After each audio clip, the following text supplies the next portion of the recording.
इस वीडियो में आपको हम सॉल्व कराएंगे IBACIA एग्जाम का 2021 में आया हुआ इंग्लिश का तीसरा क्वेश्चन पेपर। इसके पहले हमने आपको 2 क्वेश्चन पेपर सॉल्व कराए हैं। अगर आपने उनको नहीं देखा है तो उनको भी जरूर से जरूर लगा लीजिए। चलिए अब चलते हैं अपने पहले क्वेश्चन पर। आज का हमारा जो पहला क्वेश्चन है आपके सामने है। आप लोग इसको पढ़ें, रीड करें और अच्छे से इसको समझ करके इसका आंसर निकालें। देखिए यहाँ पर है, the contract manager was told that the quality of construction was poor and he should offers the consequences. इसमें आपको fill in the blanks question है। आपको इसमें से चारों ऑप्शन में से एक ऑप्शन यहाँ पर फिल करना है कि कौन सा ऑप्शन यहाँ पर फिल किया जाएगा। देखिए यहाँ पर सभी जो है यहाँ पर फ्रेजेस लिखे गए हैं और इन फ्रेजेस का कोई ना कोई इसका अर्थ होता है। ठीक है, जैसे यहाँ पर देखिए, यहाँ पर है आपका गेट सम सट आई, गेट सम सट आई, तो इसका मतलब होता है टू स्लीप। इसका मीनिंग क्या होता है? इसका मीनिंग होता है टू स्लीप यानी सोना। ठीक है, इसका मतलब होता है टू स्लीप,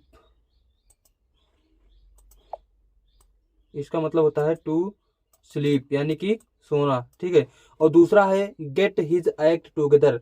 इसका मतलब होता है कि मिलकर के कोई काम करना, मिलकर के कोई काम करना, टुगेदर। ठीक है, get his nose out of joint, इसका मीनिंग क्या होता है? तो इसका जो मीनिंग होता है वो होता है बी अपसेट और इरिटेटेड। अपसेट हो जाना यानी परेशान हो जाना, इरिटेट हो जाना।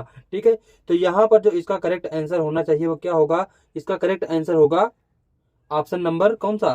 देखिए यहाँ पर है, the contract manager was told that. Contract manager जो है उन्होंने बताया कि जो क्वालिटी है कंस्ट्रक्शन की वाज पुअर, वो बहुत ही खराब है और ही शुड, ठीक, ही शुड, उनको करना चाहिए और फेस द कंसेक्वेंसेस, और परेशानियों का सामना करना चाहिए। तो उनको क्या करना चाहिए? कैसा? उनको जो है गेट हिज एक्ट टुगेदर, मिल करके काम करना चाहिए। ठीक है, ऑप्शन नंबर 3 यहाँ पर करेक्ट होगा। और गेट हिज गोट जो लिखा है, इसका जो मीनिंग होता है वो है इरिटेट समवन, किसी को परेशान करना। ठीक है, एक बार फिर से सबका मीनिंग बता देता हूँ, आप लोग अपनी कॉपी पर लिख लीजिए। गेट हिज गोट मतलब होता है टू इरिटेट, ठीक है, इरिटेट समवन, किसी को परेशान करना। Get his note out of joints, इसका मीनिंग जो होता है वो होता है बी अपसेट और इरिटेटेड, इसका भी दोनों सेम मीनिंग हो जाता है। गेट हिज एक्ट टुगेदर मतलब होता है मिलकर के काम करना, और गेट सम सट आई मतलब होता है टू स्लीप। चलते हैं नेक्स्ट क्वेश्चन पर। सेकंड क्वेश्चन आपके सामने, आप लोग इसको फटाफट लगाइए। यहाँ पर देखिए दूसरा क्वेश्चन है और इसमें आपको ग्रामेटिकल एरर फाइंड करना है। चलिए देखते हैं क्या एरर हो सकता है इसमें। There were some team members who do not agree to the coach suggestions about changing their strategy. ठीक है, तो यहाँ पर देखते हैं एरर क्या है इस क्वेश्चन में। तो इस क्वेश्चन में जो एरर है हम लोग फाइंड करने की कोशिश करते हैं। तो यहाँ पर देखिए, there were some team members who do not agreed. ठीक है, तो एरर यहीं पर है इस वाले पार्ट में। ये वाला जो आपका पार्ट है यहाँ पर, इसमें देखिए डू नॉट एग्रीड, जबकि आपको पता होना चाहिए कि प्रेजेंट इंडेफिनिट जो टेंस होता है उसमें डू डच के साथ में वर्ब की फर्स्ट फॉर्म आती है। डू के साथ में कौन सी? वर्ब की फर्स्ट फॉर्म का प्रयोग किया जाता है, और यहाँ पर ये वर्ब की थर्ड फॉर्म आई है एग्रीड, जो कि गलत है, यानी कि डू नॉट एग्री होना चाहिए। ऑप्शन नंबर कौन सा? ऑप्शन नंबर 4 यहाँ पर करेक्ट हो जाएगा। ऑप्शन 4 यहाँ पर करेक्ट होगा। आगे बढ़ेंगे नेक्स्ट क्वेश्चन पर। तीसरा क्वेश्चन आपके सामने है। इसमें आपको इम्प्रूवमेंट करना है क्वेश्चन में कि इम्प्रूवमेंट क्या होगा और किस भाग में इम्प्रूवमेंट करना है। तो यहाँ पर जो है रिकॉर्ड्स हिज एक्सपीरियंसेस, इस वाले पार्ट में जो मैं अंडरलाइन कर रहा हूँ, इस पार्ट में आपको इम्प्रूवमेंट यहाँ पर करना है कि इस पार्ट में आपको कुछ गलती हो सकती है, उस गलती को सही करके मतलब ऑप्शन में सही चुनना है कि यहाँ पर सही क्या होगा। ठीक है, तो in journals writers records his experiences and reflects on their value और इम्पोर्टेंस। तो यहाँ पर करेक्ट आंसर क्या होगा? आप लोग इसका आंसर निकालिए फटाफट। ठीक है, देखते हैं। इन जनरल्स राइटर्स, आगे है राइटर्स, राइटर्स, राइटर्स आया है, तो इसके साथ कौन सा वर्ब बननी चाहिए? प्लूरल वर्ब, क्योंकि राइटर्स जो है प्लूरल सब्जेक्ट है, तो इसके साथ वर्ब भी कैसी होनी चाहिए? प्लूरल होनी चाहिए। और यहाँ पर सिंगुलर वर्ब आई है क्योंकि इसमें एस लगाया गया है, रिकॉर्ड्स बना हुआ है, और reflect on their values important. ठीक है, तो यहाँ पर जो है ऑप्शन नंबर 2 यहाँ पर करेक्ट होगा। Record their experiences, record their experiences जो है ये वाला ऑप्शन आपका यहाँ पर करेक्ट हो जाएगा, क्योंकि प्लूरल सब्जेक्ट के साथ में प्लूरल वर्ब भी होनी चाहिए। आगे चलते हैं नेक्स्ट क्वेश्चन पर, और चौथा क्वेश्चन आपके सामने है, इसको देखते हैं। यहाँ पर भी आपको एरर फाइंड करना है, ठीक है। चलिए देख लेते हैं इस क्वेश्चन में भाई सब क्या एरर है। तो भाई इसमें जो एरर है, सबसे पहले सेंटेंस पढ़ते हैं हम लोग। The government of India has allowed field trials of 2 new varieties of indigenous develop GM brinjals in 8 states of the country. इस क्वेश्चन में एरर क्या है कि यहाँ पर जो है देखिए, the government of India has allowed field trials of 2 new varieties of indigenous develop GM brinjals, ठीक है। तो इसमें जो एरर है यहाँ पर क्या होना चाहिए, इसमें जो एरर होगा वो होगा इस वाले पार्ट में, इसमें जो एरर है वो होगा इस वाले पार्ट में। और यहाँ पर एरर क्या है कि देखिए, यहाँ पर जो है, यहाँ पर जो है आपका क्या है कि इंडिजेनस, ठीक है, इंडिजेनस डेवलप यहाँ पर देखिए ये है जीएम ब्रिंजल्स जो है, मतलब ये एक तरह का नाउन है, ठीक है।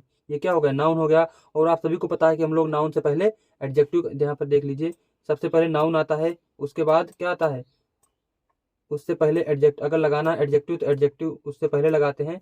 और एडजेक्टिव से पहले अगर हम लोग को लगाना है तो एडवर्ब, एडवर्ब को एडजेक्टिव से पहले लगाते हैं, ठीक है। नाउन होगा, अगर एडजेक्टिव का प्रयोग करना है तो नाउन से पहले करते हैं, अगर एडवर्ब लाना है तो एडजेक्टिव से पहले। तो इस तरीके से हमारा स्ट्रक्चर बनता है, ये करेक्ट ऑर्डर होता है, ठीक है, पार्ट ऑफ स्पीच के लिए। तो यहाँ पर होना क्या चाहिए, यहाँ पर देखिए नाउन है, उसके बाद हमें क्या चाहिए, एडजेक्टिव चाहिए, उसके बाद हमें एडवर्ब चाहिए, ठीक है, जो कि यहाँ पर नहीं दिए गए हैं। तो यहाँ पर हमको करना क्या पड़ेगा, जो इंडिजीनियस डेवलप्ड है, यहाँ पर देखिए डेवलप्ड करना पड़ेगा इसको, एक तो क्योंकि वर्ब की थर्ड फॉर्म पार्टिसिपल बना देते हैं, पास्ट पार्टिसिपल, तो वो बन जाता है, ठीक है, तो एडजेक्टिव होता है वो, तो डेवलप्ड करना पड़ेगा। और दूसरा इसको हमें एडवर्ब बनाना पड़ेगा इंडिजीनियस को, तो इंडिजीनियसली हो जाएगा, ठीक है। तो यहाँ पर मैं आपको यहाँ पर लिख देता हूँ क्या होना चाहिए, यहाँ पर होगा इंडिजीनियसली डेवलप्ड, ठीक। तो यहाँ पर आप लोग समझ जाना, OUSLY, इसमें LY लगाएंगे और इसमें ED लगाएंगे, इंडिजिनियसली डेवलप्ड जीएम ब्रिंजल्स यहाँ पर करेक्ट होगा। भाई अच्छा क्वेश्चन है, कंसेप्चुअल क्वेश्चन है, आप लोगों को ऐसे क्वेश्चन जरूर देखने को मिलेंगे। और जो सेंटेंस थोड़ा सा बड़े दिए गए हैं, इसलिए पहचानने में थोड़ा सा प्रॉब्लम हो जाती है, ठीक है। चलिए फिलहाल बढ़ते हैं अगले क्वेश्चन पर। क्वेश्चन नंबर 5 आपके सामने आ चुका है, आप लोग फटाफट इसका आंसर निकालिए, ठीक है। वन वर्ड है, ये वन वर्ड क्वेश्चन है, इसमें आपको वन वर्ड फाइंड करना है। चलिए देखते हैं हम लोग। हार्मफुल, पॉइजनस और वेरी अनप्लीजेंट, जो कि बहुत ही जहरीला है, नुकसानदेह है, उसको क्या बोलेंगे, तो उसको हम लोग यहाँ पर बोलेंगे। तो यहाँ पर देखेंगे इसमें जो है, तो सबसे पहले हम लोग सभी के ऑप्शन के जो है मीनिंग इनका देखते हैं। तो जो है इनोक्सियस, इनोक्सियस का मीनिंग क्या होता है, इनोक्सियस का मीनिंग जो होता है वो होता है अहानिकर, ठीक है, मतलब नुकसान नहीं पहुंचाने वाला, यानी कि अहानिकर, हानिकर, अहानिकर, ये होता है, ठीक है। और दूसरा हम लोग देखते हैं अनएंजियस, अनएंजियस का मीनिंग जो होता है वो होता है निश्चिंत, क्या होता है, निश्चिंत होता है, अनएंजियस का मतलब होता है निश्चिंत। तो इसको भी आप लोग देखें, यहाँ पर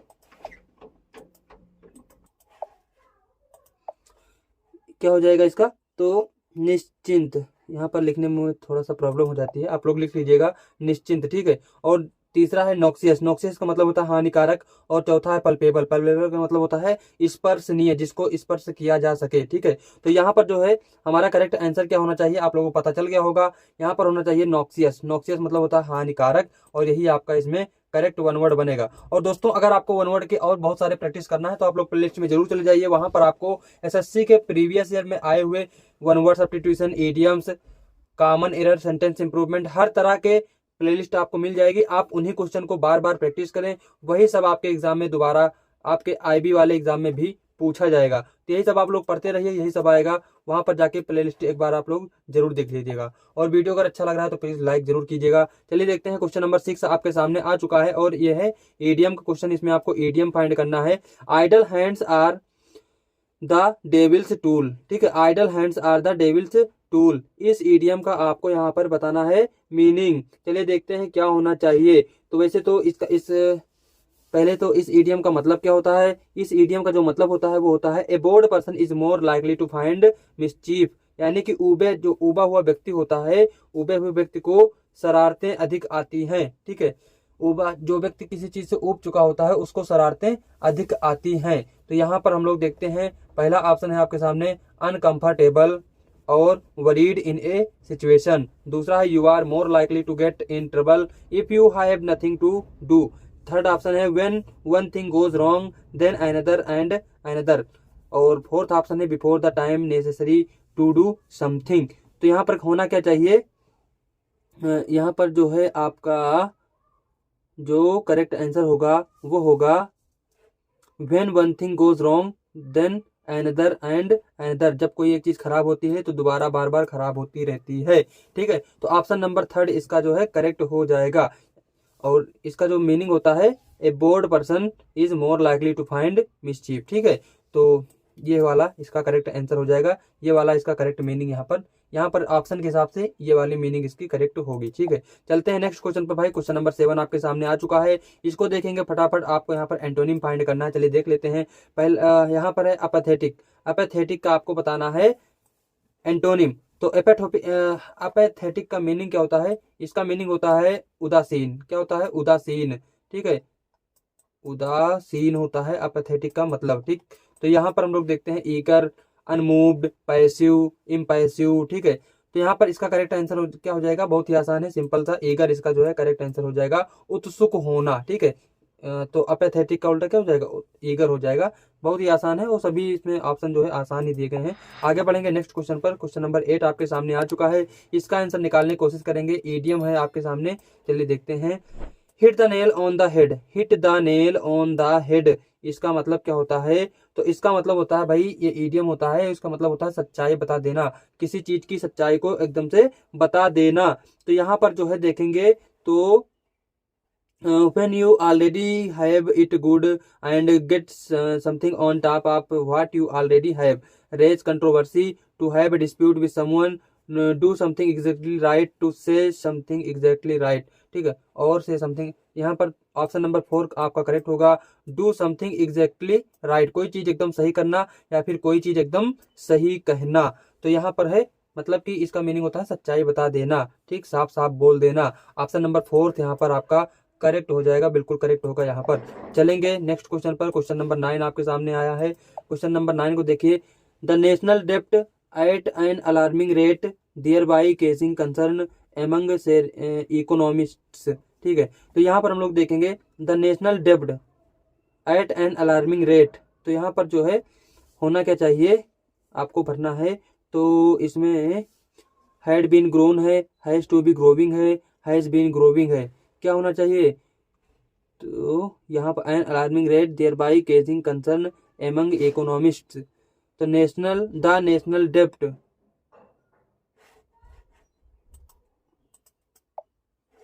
has been growing, option number 4 has been growing. जो नेशनल डेप्ट है, जो कर्जा है, वो लगातार बढ़ता जा रहा है एट एन अलार्मिंग रेट। ठीक है, बहुत ही मतलब भयानक रेट पर बढ़ रहा है। ठीक है, तो यहाँ पर जो है ऑप्शन नंबर 4 इसका यहाँ पर करेक्ट फिट बैठेगा, ये आपका करेक्ट होगा। चलेंगे क्वेश्चन नंबर 10 की तरफ भाई। क्वेश्चन नंबर 10 आपके सामने प्रदर्शित हो चुका है, नहीं हुआ है, आ गया है। ठीक है, चलिए देखते हैं इसमें क्या होना चाहिए।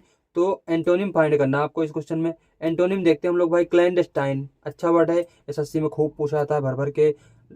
ठीक है, तो क्लैंडस्टाइन का मतलब होता है गुप्त, गुप्त रूप से, छुपा हुआ। ठीक, छुपा रुस्तम गुप्त रूप से होता है। ठीक है, गुप्त रूप से क्लैंडस्टाइन। ठीक है, तो चलिए देखते हैं फिलहाल इसका एंटोनिम क्या हो सकता है। यहाँ पर ओवर्ट है, फर्टिव है, और फ्यूटाइल है, कोवर्ट है, क्या होना चाहिए भाई, तो यहाँ पर जो है इसका करेक्ट होगा ओवर्ट, माना होता है खुला हुआ, बिल्कुल प्रत्यक्ष या फिर बिल्कुल खुला हुआ। ठीक है, तो यही इसका जो है ऑप्शन 1 इसका जो है करेक्ट हो जाएगा, ओवर्ट। ठीक है, ओवर्ट गुप्त रूप से, इसका उल्टा क्या हो जाएगा, ओवर्ट, यानी कि एकदम की खुला हुआ। ठीक है, और कोवर्ट माने होता भी होता है गुप्त। कोवर्ट जो लिखा है, कोवर्ट का मीनिंग भी होता है गुप्त, जो कि क्या बन जाएगा, इसका ही सिनोनिम बन जाएगा, इसकी मीनिंग बन जाएगा।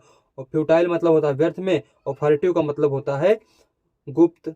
ठीक है, फर्टिव मतलब भी गुप्त होता है, तो ये भी इसका सिनोनिम बन जाएगा, और ये ओवर्ट जो है इसका एंटोनिम हो जाएगा। चलते हैं क्वेश्चन नंबर 11 की तरफ, और आपके सामने प्रदर्शित हो चुका है। आपको बताना है सिनोनिम, और सिनोनिम किसका बताना है, आपके सामने वर्ड है ग्रेडियंट। ठीक है, ये सभी एसएससी में कई बार पूछे जा चुके हैं, इसलिए मैं कहता हूँ आप एसएससी के क्वेश्चंस की प्रैक्टिस करें, प्लेलिस्ट में जाएं, वहां पर लगाएं। ठीक है, ग्रेडियंट है, ग्रेडियंट का आपको सिनोनिम बताना है, तो ग्रेडियंट का मीनिंग पता होना चाहिए। ग्रेडियंट का मतलब होता है ढाल, ढलान होना किसी चीज का ढाल। ठीक है, तो चलिए देखते हैं यहाँ पर लर्न, मैनिफेस्ट, फ्लैग, रैंप। ठीक है, तो कौन सा ऑप्शन होगा? अगर आपको इसका मीनिंग भी नहीं पता है तब भी लर्न माने सीखना, मैनिफेस्ट, फ्लैग, ठीक है, ये सभी आसान वर्ड हैं यहाँ पर।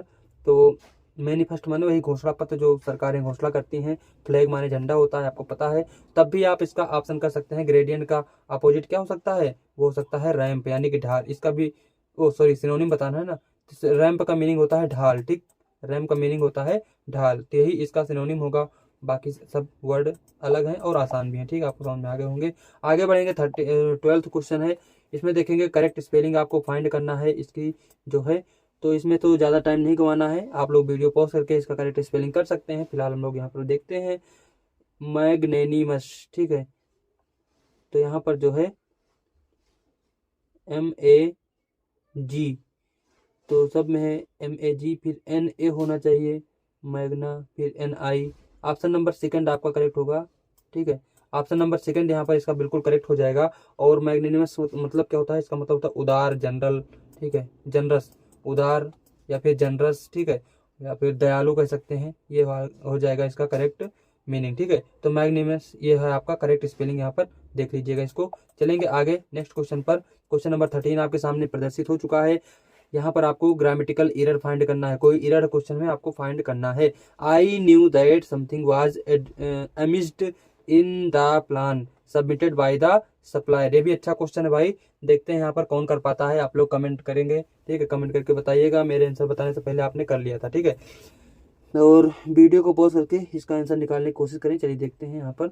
तो यहाँ पर जो है देखिए, यहाँ पर जो वर्ब आई हुई है एमिस्ट। ठीक है, एमिस्ट, ये जो है यही यहाँ पर रॉन्ग है। ठीक है, यहाँ पर देखिए वैसे पैसू बनाया गया है बाय द सप्लायर। ठीक, पैसू बनाया गया है सेंटेंस को, यहाँ पर वाज आया है। तो आप सभी को पता होना चाहिए कि पैसू के बाद में वर्ब की थर्ड फॉर्म का प्रयोग किया जाता है। और आप कहेंगे जी सर बिल्कुल यहाँ पर वर्ब की थर्ड फॉर्म का प्रयोग किया गया है, लेकिन आप आगे पढ़े नहीं। अभी यहाँ पर भी वर्ब की थर्ड फॉर्म आई हुई है। ठीक है, तो कौन सी मानी जाए? ये वाली मानी जाए कि ये वाली मानी जाए? ठीक है, तो बॉस मैं आपको यही कहना चाहूंगा कि यहाँ पर जो वाज है, वाज के बाद में वर्ब की थर्ड फॉर्म तो आएगी, लेकिन कौन सी? ये वाली वर्ब की थर्ड फॉर्म। ठीक है, ये इसके लिए आई है वर्ब की थर्ड फॉर्म। और यहाँ जो एमिस्ट लिखा है, ये लिखा है गलत, ये होता है वर्ड एमिस, AMISS। ठीक है, और एमिस जो वर्ड होता है ये वर्ब नहीं होता है, ये होता है एक एडजेक्टिव। एमिस जो होता है एक एडजेक्टिव होता है। इसका मीनिंग जो होता है वो होता है इन अप्रोप्रिएट। ठीक है, अनुपयुक्त, नॉट क्वाइट राइट। ठीक है, कोई चीज उचित नहीं होना, अनुपयुक्त होना, अमिस बोलते हैं, AMISS, अमिस। ठीक है, अमिस एडजेक्टिव होगा, तो यहाँ पर जो है यहाँ पर अमिस्ट नहीं होगा, यहाँ पर अमिस आएगा। ठीक, ये वाला करेक्ट हो जाएगा, क्योंकि एडजेक्टिव का हम लोग ईडी लगा के यहाँ पर थर्ड फॉर्म नहीं बनाएंगे। ठीक है, क्योंकि ये खुद से एडजेक्टिव है। तो आई होप कि ये क्वेश्चन आपको समझ में आ गया होगा। थोड़ा अटपटा क्वेश्चन है, क्योंकि भाई IB के क्वेश्चन है तो अच्छे क्वेश्चन पूछे ही जाते हैं, तो आपको तो इतना तैयार करना ही होगा। ठीक है, आगे बढ़ेंगे नेक्स्ट क्वेश्चन पर। क्वेश्चन नंबर 14 आपके सामने है, यहाँ पर देखेंगे, यहाँ पर आपको एरर फाइंड करना है इस क्वेश्चन में भी भाई। तो चलिए देखते हैं यहाँ पर। His main argument was not to be consulted before the decision was taken by the committee. तो ये भी एक अच्छा क्वेश्चन है। कंडीशनल, कंडीशनल अगर आपने पढ़े हैं भाई सभी तो अच्छे से हो जाएगा। ठीक है, तो his main argument was not to be consulted. ठीक है, तो यहीं पर है, आपने पढ़ा होगा पास्ट टेंस। ठीक है, और ये सुना होगा कि जब पास्ट टेंस में दो कार्य होते हैं तो एक काम जो है, जो काम पहले होता है वो होता है किसमें? पास्ट परफेक्ट में। जो काम पहले होता है, यदि दो काम पास्ट में होते हैं तो अगर उसमें से जो काम पहले होता है वो पास्ट परफेक्ट में होता है, और जो काम बाद में होता है वो होता है किसमें? सिंपल पास्ट में, यानी कि पास्ट इंडेफिनिट में। ठीक है, सिंपल पास्ट में होता है, सिंपल पास्ट में होता है। ठीक, तो ये दो बातें, ये बात आपको पता ही होगी कि जब दो कार्य पास्ट में होते हैं तो जो काम पहले होता है उसमें पास्ट परफेक्ट, जो काम बाद में होता है उसके साथ पास्ट इंडेफिनिट टेंस का प्रयोग किया जाता है। तो यहाँ पर भी वही कंसेप्ट लगेगा, यहाँ पर बिफोर से दोनों को जोड़ा गया है। ठीक है, और चलिए यहाँ पर आपको भी हम थोड़ा सा कंसेप्ट भी सिखाएंगे। फिलहाल इसका जो आंसर होगा वो क्या होगा, यहाँ पर जो was not to be consulted आया है इतने पार्ट में, ये रॉन्ग है। इतना पार्ट इसका, इस यहाँ पर होना क्या चाहिए, यहाँ पर जो होना चाहिए वो होगा had been, had sorry not आया ना, हैड नॉट बीन कंसल्टेड, यहाँ पर होगा क्या चाहिए, हैड नॉट बीन कंसल्टेड यहाँ पर होना चाहिए, क्योंकि पैसिव है यहाँ पर, ठीक है। तो इतना आपको यहाँ पर ध्यान रखना पड़ेगा। हैड क्योंकि पास्ट परफेक्ट टेंस होता है तो उसमें हैड ठीक आएगा, और हैड के बाद वर्ब की थर्ड फॉर्म पैसिव बनाएगा तो हैड बीन प्लस वर्ब की थर्ड फॉर्म, ठीक है। तो हैड बीन प्लस वर्ब की थर्ड फॉर्म, तो हैड नॉट बीन कंसल्टेड ये आपका यहाँ पर आ जाएगा, ठीक है। और इस कंसेप्ट को आप लोग ध्यान रखेंगे। और फिलहाल यहाँ पर आपको कुछ और बताना चाहते हैं, जब बिफोर और आफ्टर आते हैं सेंटेंस में, ठीक है, जब इसी कंडीशनल सेंटेंस में जब बिफोर आता है, बिफोर इस चीज को आप लोग लिख लीजिएगा, चाहे बिफोर आता है तो उससे पहले पास्ट परफेक्ट टेंस आता है, ठीक है। बिफोर से पहले पास्ट परफेक्ट टेंस लगा होता है, आप लोग लिख लीजिएगा। मैं फिर से कह रहा हूँ भाई, परफेक्ट टेंस आता है, पास्ट परफेक्ट, और बिफोर के बाद में इंडेफिनिट आता है, ठीक है, पास्ट इंडेफिनिट टेंस। बिफोर के बाद में पास्ट इंडेफिनिट टेंस आता है, इस चीज को आप लोग लिख लीजिएगा। यहाँ पर एक दूसरा आफ्टर आ सकता है, ठीक है, आफ्टर आ सकता है, तो आफ्टर के बाद में पास्ट परफेक्ट आता है। अगर आफ्टर आया है तो पास्ट परफेक्ट टेंस बाद में आएगा, और इंडेफिनिट वाला टेंस पास्ट इंडेफिनिट टेंस पहले आएगा, ठीक है। इस चीज को आप लोग लिख लीजिएगा। वैसे भी अगर आपको याद ना होता है ये चीज तो मैं बता देता हूँ। बिफोर का मतलब होता है पहले, तो याद रखना बिफोर मतलब होता है पहले, तो पहले आएगा पास्ट परफेक्ट, आफ्टर माने होता है बाद में, तो अब बाद में आएगा पास्ट परफेक्ट, ठीक है। तो पहले पास्ट परफेक्ट बाद में पास्ट परफेक्ट, इस तरीके से आप इसको याद रख सकते हैं, ठीक है। फिलहाल यहाँ पर आपका मैंने आंसर बता दिया, तो कौन से पार्ट में एरर हो जाएगा, तो यहाँ पर ऑप्शन नंबर सेकंड आपका यहाँ पर एरर हो जाएगा। चलेंगे नेक्स्ट क्वेश्चन पर। क्वेश्चन नंबर 15 आपके सामने है, इसमें देखेंगे fill in the blanks question है। In the wake of the recent cross border tensions forces have been at strategic locations for immediate action if required, ठीक है। तो यहाँ पर सिंपल था भाई, ये जो है क्रॉस बॉर्डर टेंशन जो बढ़ गई हैं यहाँ पर, उसके लिए फोर्सेस की जरूरत है। फोर्सेस को क्या किया जाएगा, फोर्सेस को कहीं पर क्या किया जाता है, डिप्लॉय किया जाता है, ठीक है, डिप्लॉयड तैनात किया जाता है, तो यहाँ पर डिप्लॉयड आपका करेक्ट आंसर हो जाएगा। आगे बढ़ेंगे क्वेश्चन नंबर 16 की तरफ देखते हैं हम लोग। यहाँ पर है फिल इन द ब्लैंक्स, ये भी है, चलिए देखते हैं। I would have waited for you, you were coming, ठीक। तो यहाँ पर देखते हैं क्या होना चाहिए। ये बहुत ही अच्छा क्वेश्चन है, जो मैंने आपको पहला सेट कराया था उसमें भी ये वाला क्वेश्चन आया था इस तरह का, ठीक है। एक बहुत ही अच्छी तरीके से क्वेश्चन को फ्रेम किया गया। बात ये है, ये भी कंडीशनल सेंटेंस है, और कंडीशनल सेंटेंस में है कौन वाला, तो इफ प्लस पास्ट परफेक्ट वाला आपने पढ़ा होगा। इफ प्लस पास्ट परफेक्ट होता है, उसके बाद में वुड हैव प्लस वर्ब की थर्ड फॉर्म आती है। यहाँ पर लिख देता हूँ इफ प्लस, ठीक है, यहाँ पर सब्जेक्ट प्लस हेड आएगा, ठीक है, subject plus head plus V3 आता है, तो दूसरा वाला जो होता है उसमें वुड आता है, ठीक है, वुड हैव प्लस वर्ब की थर्ड फॉर्म, इसका प्रयोग करते हैं। तो लेकिन यहाँ पर इस स्ट्रक्चर को भी थोड़ा सा घुमा के बताया गया। आपने डिटेल में पढ़ा होगा, तो आपको जब भी पढ़ा होगा आपको पढ़ाया ही जाता है कि इफ और हैड हम लोग आपस में इंटरचेंज भी कर लेते हैं। तो हैड से शुरू कर सकते हैं सेंटेंस को, had plus subject plus verb की थर्ड फॉर्म, ठीक है। बाकी ये वाला तो ऐसे ही रहेगा। तो had plus subject plus verb की थर्ड फॉर्म, या फिर if plus subject plus had plus verb की थर्ड फॉर्म, इस तरह से आता है। तो बाद वाले में वुड हैव प्लस वर्ब की थर्ड फॉर्म का प्रयोग करते हैं, ठीक है, जो कि यहाँ पर बिल्कुल करेक्ट किया गया है, जो कि यहाँ पर वुड हैव प्लस वर्ब की थर्ड फॉर्म का प्रयोग किया ही गया है। तो यहाँ पर हमको भरना क्या रहेगा भाई, तो जो भरना होगा आपको वो ये भरना है कि किसमें हैड वाला आपको भरना है। तो देखो, ना तो इसमें हैड आया है, ना तो पहले ऑप्शन में हेड आया है, ठीक है, और ना ही दूसरे ऑप्शन में हेड आया है, केवल ऑप्शन नंबर थर्ड में है, यही आपका करेक्ट हो जाएगा। इस चीज को आप लोग ध्यान रखेंगे, कंसेप्ट को बिल्कुल क्लियर करके रखिए। जो भी क्वेश्चन आए, क्वेश्चन की इतनी प्रैक्टिस कर लीजिए कि क्वेश्चन आए तो आपको पता चल जाए कि हाँ इसमें यही वाला एरर है। क्योंकि अगर इस तरह का क्वेश्चन आ गया तो भाई एग्जाम में दिमाग नहीं काम करता है कि हाँ आपको आता है, आपको कंसेप्ट पता है, लेकिन एग्जाम में दिमाग नहीं काम करेगा कि इसको करना कैसे है, इसमें क्या है। वो अगर यहाँ पर अगर आपने देखा होगा तो जब मैंने बताया तब आपको आपने किया होगा कि अरे ये तो वही वाला है, ठीक है, लेकिन पहले नहीं समझ में आता। तो इस तरह के क्वेश्चंस की प्रैक्टिस करने के लिए आप हमसे जुड़े रहिए, मैं आपको प्रीवियस ईयर के क्वेश्चन यहाँ पर प्रैक्टिस कराता रहूंगा। और चलिए 17 नंबर क्वेश्चन पर चलते हैं, देखते हैं इसमें क्या हो सकता है। तो द पुलिस, भाई सिंपल सा है, कुछ नहीं करना है, इसमें केवल वर्ब भरना है, कौन सी वर्ब आएगी, ठीक है। चलिए देख लेते हैं। म्यूट स्पेक्टेटर्स, क्योंकि यहाँ पर दो सिंगुलर वर्ब हैं, दो प्लूरल वर्ब हैं। ठीक है, तो आपको पता होना चाहिए जो पुलिस होती है, पुलिस होता है प्लूरल। ठीक है, देखिए पुलिस हो गया, कुछ लिख देता हूँ यहाँ पर कुछ वर्ड, पुलिस हो गया, स्टाफ हो गया जैसे, ठीक है, स्टाफ लिख देते हैं। और कौन से वर्ड होते हैं, जैसे वो जो कैटल, कैटल लिख देते हैं। ठीक है, कैटल हो गया, CATTLE कैटल, CATTLE कैटल हो गया। ठीक है, कांग्रेचुलेशंस हो गया, थैंक्स हो गया। तो इस तरह के जो वर्ड होते हैं ये सभी वर्ड होते हैं प्लूरल। कैसे होते हैं, ये होते हैं प्लूरल वर्ब। ठीक है, सब्जेक्ट जो होते हैं ये प्लूरल होते हैं। जब प्लूरल होते हैं तो इनके साथ प्लूरल वर्ब भी आएगी। ठीक है, तो यहाँ पर ये पुलिस जो आया है, पुलिस है प्लूरल, प्लूरल सब्जेक्ट है, और इसके साथ वर्ब कैसे आएगी, प्लूरल आएगी। ठीक है, तो यहाँ पर तो इज और वाज तो कट जाएगा भाई। बाकी यहाँ पर क्या होना चाहिए, यहाँ पर देख लेते हैं हम लोग। Mute spectators to the entire incident which took place right outside the KEM hospital. ठीक है, यहाँ पर आएगा आर। ठीक है, यहाँ पर भर सकते हैं हम लोग आर, क्यों, the police are mute spectators to the entire incident. ठीक है which took place right outside the KTM hospital. ठीक, चलेंगे क्वेश्चन नंबर 18 की तरफ। क्वेश्चन नंबर 18 आपके सामने आ रहा है, और भाई ये है पहला जंबल का क्वेश्चन, और होते हैं सबसे खतरनाक, थोड़ा सा टाइम टेकन होते हैं ये।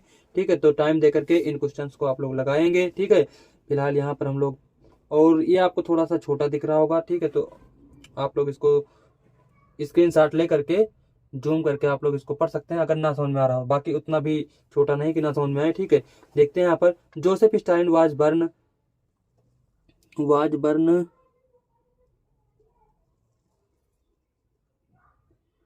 ये किसी जगह का नाम यहाँ पर भाई दिया गया है। ठीक है, अब देखिए इस तरह का नाम देने का मतलब क्या है। ठीक है, इस तरह का नाम देने का मतलब ये है कि आपका भाई 2 4 10 सेकंड इसमें खराब, आप इस नाम को ही पढ़ने में जुट जाओ। चलो नाम ही पढ़ के पहले जब तक पढ़ेंगे, क्योंकि हमारी मेंटेलिटी होती है जब तक हम पढ़ेंगे नहीं आगे बढ़ेंगे नहीं, तो बस नाम ही पढ़ने लग जाएंगे, तो उसमें भाई आपका 2 4 5 सेकंड खराब हो जाएगा। तो नाम वाम पढ़ने में ज़्यादा टाइम नहीं लगाना है। इन द विलेज ऑफ गोरी in the Russian province of Georgia on December 21, 1879। ठीक है, तो यहाँ पर भाई जो है जोसेफ स्टालिन के बारे में सीधी सीधी बात करी गई है।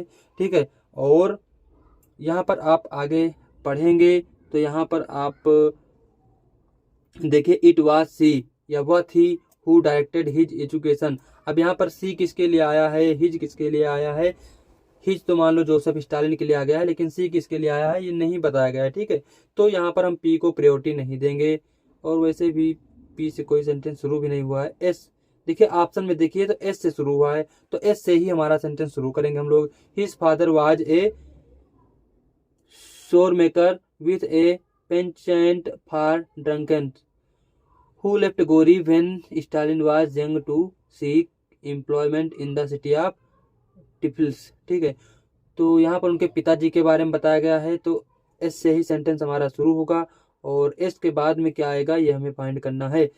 एस के बाद में भाई 10 जोसेफ्स मदर, उनका नाम दिया गया है, made the more profane impact on his life. ठीक है, तो एस के बाद में आर ही आएगा, और आर के बाद में आप इसको पूरा पढ़ लीजिएगा यहाँ पर। ठीक है, एस आर 2 में मिलेगा। ठीक है, और आगे आप पढ़ेंगे तो पाएंगे कि पी क्यों, ऑप्शन नंबर दूसरा यहाँ पर करेक्ट होगा। यहाँ पर मैं ज़्यादा टाइम नहीं लगाऊंगा, क्योंकि इसको आपको पढ़ के समझना ही पड़ेगा। इसमें यहाँ पर कोई हिंट ज़्यादा नहीं मिल पा रही। ठीक है, थोड़ी बहुत हिंट मिल जाती है, बट उतनी ज़्यादा क्लियर नहीं हो पा रही, तो आपको इसको पढ़ के ही समझना पड़ेगा।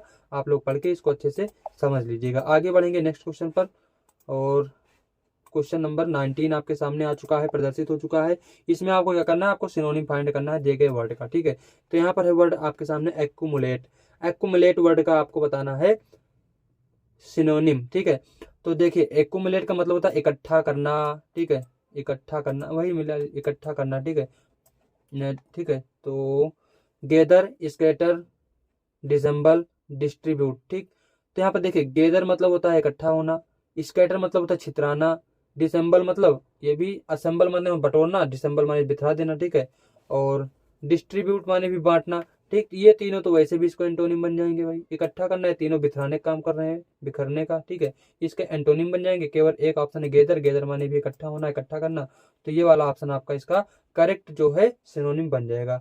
चलेंगे क्वेश्चन नंबर 20 और लास्ट क्वेश्चन है आज का, और अगर आपको वीडियो अच्छा लगा तो प्लीज़ लाइक जरूर कीजिएगा, चैनल पर नए हैं तो सब्सक्राइब जरूर करेंगे और अपने दोस्तों के साथ वीडियो को जरूर शेयर करिएगा। और आप लोग प्ले लिस्ट में जाइए, वहाँ पर देखिए, उन वीडियोस को आप लोग जरूर लगाइए, अपनी नोट्स तैयार करिए, रिवीजन कीजिए, आप इंग्लिश में बहुत ही अच्छा करके आएंगे, मेरा आपसे वादा रहा। ठीक है, चलिए लास्ट क्वेश्चन है, पैराजंबल है, इसको भी एक बार हम लोग देख लेते हैं।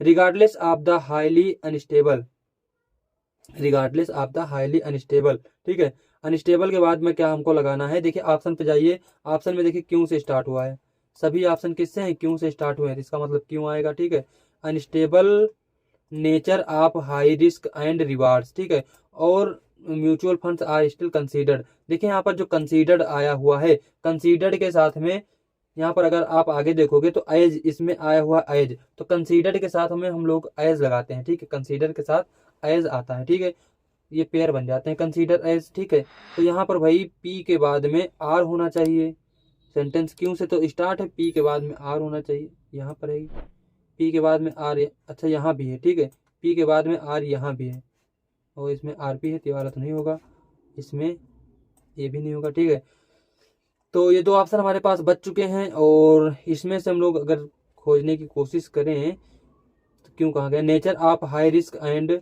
रिवार्ड्स। ठीक है, और देखिए रिवार्ड्स, उसके बाद आर, एज नहीं, उसके बाद पी लिखेंगे। Mutual funds are still considered as a viable investment opportunity to make substantial gains in short terms. ठीक है, सेकंड वाला आपका इसमें करेक्ट हो जाएगा। ठीक, ऑप्शन नंबर सेकंड यहाँ पर आपका करेक्ट होगा। तो दोस्तों ये था आज का हमारा तीसरा क्वेश्चन पेपर इंग्लिश का, जो कि 2021 का था।